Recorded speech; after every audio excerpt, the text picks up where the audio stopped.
How does the way you color really change how one may perceive your artwork? Let's find out. If we move over to my mobile tablet view that's currently on my desk, this one right here, we will see the first iteration of this coloring piece. Yes, I've done a video on this piece. This was part of like a two-parter type deal, I believe. And this is how I used to color, my original way to color first getting into coloring. It's more flat. It has some highlights. There's no real blending. It's more of a cell shading type of way of coloring. What do I mean by cell shading? Cell shading is essentially when you have an object where you want to add a shadow to it, but you do not want to blend it. Essentially, most of the cell shadings are usually going to be a little bit harsher. I have an example here of one piece colored in and one piece colored in with cell shading. Cell shading, as you can see, is actually the darker areas of the piece where the shadow is going to lie on, and it gives it a nice little pop to it. Disclaimer. Now, I do want to make abundantly clear that cell shading and coloring are two different things. Cell shading is usually added upon the coloring, but in this scenario, coloring and cell shading are usually going hand in hand, especially in Japanese comics or animation. They tend to have them going hand in hand. That's why I kind of lumped them together in this specific scenario. All in all, which means you can use cell shading in a different coloring technique than using the flat coloring style, but that is the style that I was going for when I was just originally coloring the more Japanese flat coloring anime type of styling. With that said, we can now look at the recoloring that I originally did before we're going to get into the recoloring of the recoloring. Yes, because that makes a lot of sense.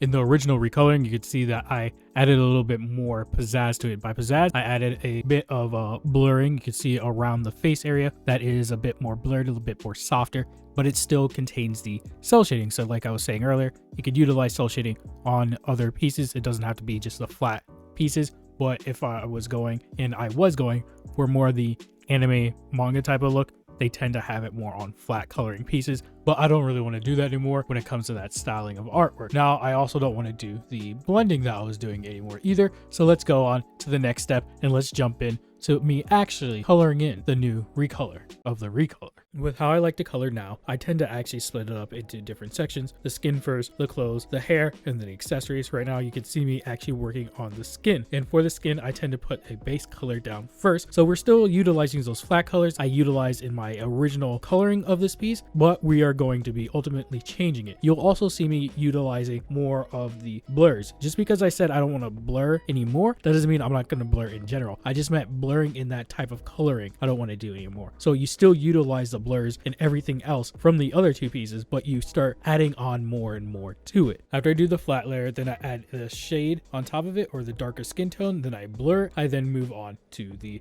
highlights. After the highlights, I start going back into the overall base on the new layer and start using the airbrush. Yes, the airbrush. Never really utilized the airbrush ever when I was doing coloring beforehand, and this new type of coloring that I'm doing utilizes it heavily. So you go to a lighter type of skin tone and start airbrushing over the darker parts. This softens up the parts a bit, but we will be going back and forth and like darkening and softening over and over again until I get a look that I kind of feel like is going for the overall vibe, like how I had when I was doing the previous video, which you can watch in the top right corner of the screen. But that's where I really tuned in into how I want to color from now on, and that's what I'm basing most of my coloring, if not all of my coloring in the future, off of, but with slight tweaks as I get better and better and better at it. But that is how I'm going to be going along for it. So like I said, just a bunch of different going in and out of the light and darker range, just adding a little bit of the lighter darker colors by utilizing the layering effect on the side of the panel, and just keep on going in, creating a new layer on top of that old layer and going over it with the airbrush to darken and lighten certain areas, and then going into another new layer to blur certain areas, and then going into another new layer and then highlighting certain areas. All this just goes off like feel, to be honest. Like, I'm not perfect at coloring. I'm still relatively new at coloring when it comes to digital art. Coloring and digitally and physically, two separate things. So if it's kind of conjungled, that's kind of what it is in my mind, and that's how I'm just processing it. I just want to get it out into a video format, so if I ever lose my way, I can come back here and be like, yeah, it still doesn't make any sense to me. I do want to add that I actually go in and add some reds to it, so those light reds I airbrush into my face just so the face gets a little bit of more color. The reds just offset certain things. Usually the reds will be around the nose, the cheeks, sometimes the lips, and sometimes the eyes. I usually just put it around the nose and like the cheek area just to give it more of a poppy color into the whole mix of things. I don't go overboard with it. It's just a nice little grazing that most people won't really notice until you point it out to them. Once the skin coloring is all said and done, I start moving on to the clothing. The clothing is a little bit more simple than the skin. There's a little bit less layers, but there are still quite a few layers. So first off, you put the base layer, which is just the overall green tone. And then I put on a top layer and a bottom layer. So the top layer is a lighter version or a lighter color shade of green or whatever color that you're utilizing. On top of it, airbrush it. And then the bottom layer is the darker version or the shade that you're going to use for like the folds. And then you airbrush the bottom. You just airbrush it to get to this pretty much the same point, and it just gives it a nice gradient type of feel. Then I go in and I start adding in the creases and stuff like that, like the folds and the clothing and everything. Once the folds and clothing are all said and done, I then go back into those said folds. So the darker folds, I then use the blur tool and then soften it out. Certain edges I will leave a little bit kind of hard, and by hard I mean more of a crisper line. And then I will go back into where some of the folds are and sometimes where there aren't any folds, and then add the highlights to it. And with the highlights, I make sure they're fairly blurred out. There will be certain times where there are going to be a little bit of a harsher or harder line, but most of the time they're going to be fairly blurred out. And then you could go over with a airbrush once again to slightly muddy it a bit so it's not as like bright in darker areas, but you don't always have to do that. And then once that is all said and done, I go back to the original first layer where I put my base color in, and then I add in the tones. So I wanted to keep or incorporate tones in all of my drawings and coloring and stuff like that because it just still gives me like the comic book feel. So I use the same tone that I use in my comics for clothing as when I'm coloring. So I just shift the tones and then up the intensity and the scale a little bit so it fits the overall picture. I really like how I have been coloring these clothing and skin actually, because it just gives it a little bit more oomph. And once I am done with the coloring of the clothing, I move on to the hair. Whoa. There's actually one thing before we get to the hair, and that actually is hey you, yeah you, did you want a piece of art just like in this video that's created by me, Eldon L. Glover, aka Eldon Draws? Then head over to eldondraws.com/commissions or just eldondraws.com and click the commissions tab, and you can custom order a piece to your liking for me to draw for you. You just gotta commission me over at eldondraws.com/commissions once again. Now back to the video. You guessed it, the eyes. I don't know how I forgot about the eyes, but the eyes are actually fairly important. I do the eyes in my comic book slightly different than how I'm currently doing my eyes as of now. So let me show you how I actually do them currently. So the eyes are fairly simple. In the comic, I usually just do the base color and then a nice lighter ring. For how I'm going to do them moving forward is I'm going to have the base color, the slightly lighter ring, and then I'm going to add a nice airbrush over to the top of it, and then on the bottom a darker airbrush just to give it more of that kind of like gradient effect that we have in the actual clothing too. So it's kind of the same thing, and just tweak it every now and again just to make sure it's like a little bit nice. And another thing that I'm adding that I don't add necessarily in my comics, but I'm going to be doing in my illustrations are the little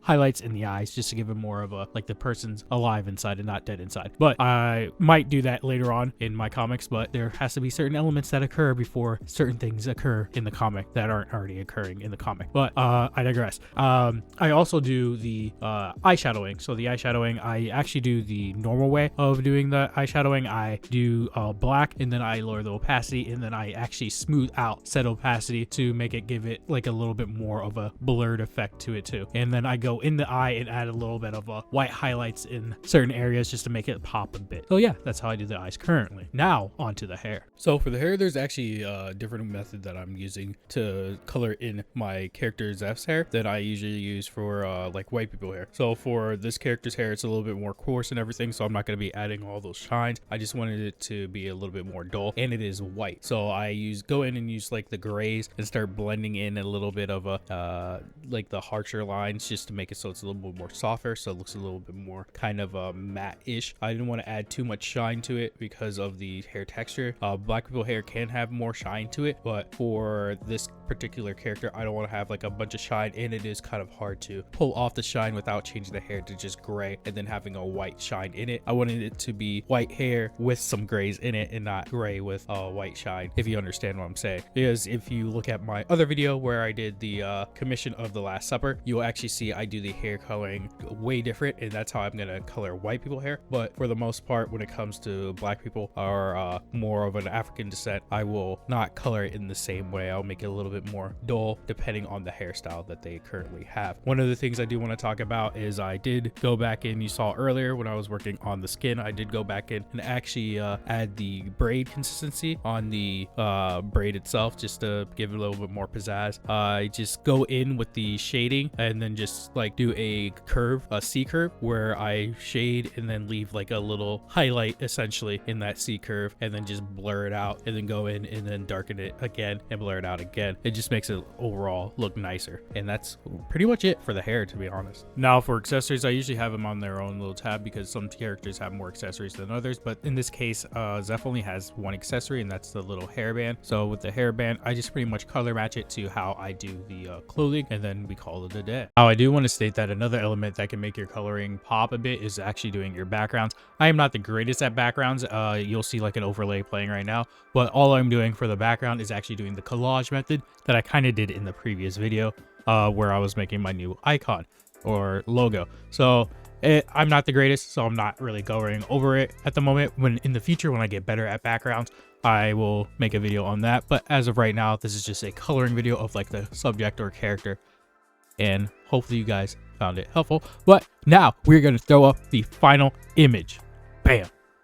I really like how this turned out. I really like how this turned out. It looks so much more vibrant, so much more. It just gives it a little bit more of that pizzazz. It looks more alive. That's the word I'm looking for. It looks more alive. And if you compare them right now, I'm gonna throw up all three of them. So all the first one, the original one, the recolor, and then the new recolor that we just did, and show you them all side by side. They all have their own perks of being what they are, and they all are a encapsulation of the time of how I decided I wanted to color. But as of right now, I really love how the third one and final one came out, because it just has so much life in it, in my opinion. But yeah, hopefully you guys enjoyed this video. Don't forget to like, comment, subscribe, and I will see you later. Peace. Bye bye.